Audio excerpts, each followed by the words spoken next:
to the Mini Moth Storytellers Lounge here at EMU. How's everyone doing tonight? Alright. Has everyone here ever been to a moth before? No! Alright. So, but we're all familiar. The moth is a movement starting all over the country of people just coming to a microphone and telling stories. Tonight's theme is home. Moths always usually have a theme. Yeah, that's all. That's got Debbie's written all over it. Let me roll with that for a minute, though, since this is all just get up here and speak your piece. Yeah, so I lived a little bit of a hip-hop life. I'm from the south side of Chicago. Can you say City? And when I was 16, I had the good fortune of actually being in a made-for-TV movie called Rapping Roots. She didn't know that. Yeah, it starred Red Fox, yeah,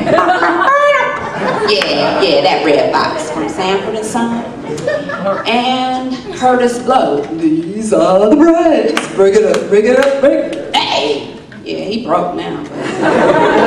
So I just remember when I think about home, thinking about my mom and how I really wanted to get out of her house. And I mean literally and figuratively. I was actually born not Ebony Zamani Gallagher, but Ebony House. Hey everybody. Hey. Saying my name. So personal. Alrighty.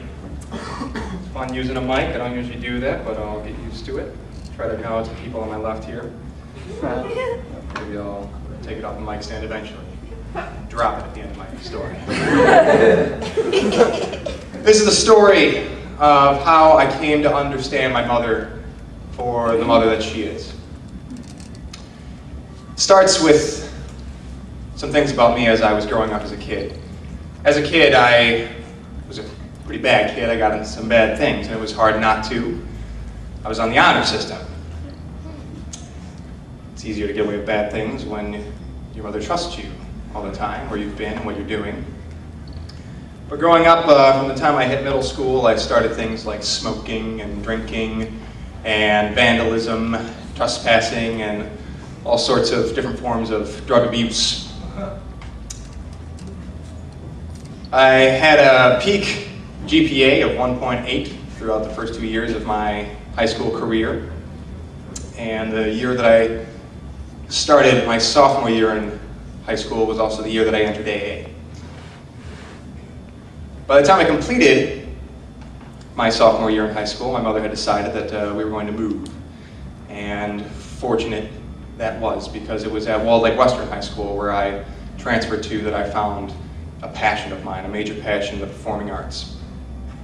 And I went through a complete life change. Let's start. So, well, I found out about this from James here. He came up to me one day and said, "Hey, Part, I want you to talk about home." I was like, "James, what are you talking about, home? I live at home with Mom and Dad, man."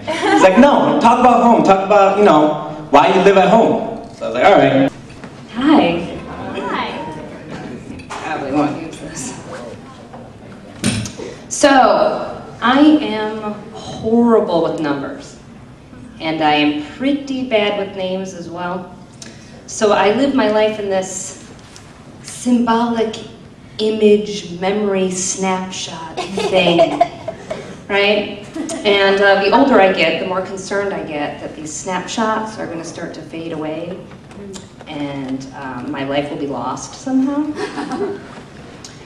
And I firmly believe that who you are is partially based on where you come from.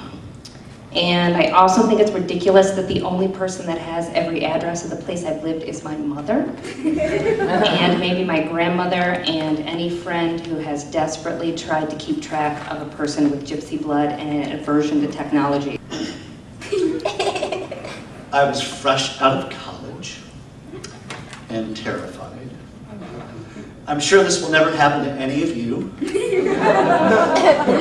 But the night I graduated and got my cap and gown and all that, and the diploma, I was awake all night, absolutely terrified. I had no idea where I was going to go, what I was going to do with my life. But I knew one thing: I was not going to move back home. That wasn't even an option. So, the next best thing was moving to Chicago. Seemed like the next best step after graduating from the University of Iowa was to go to Evanston, Illinois.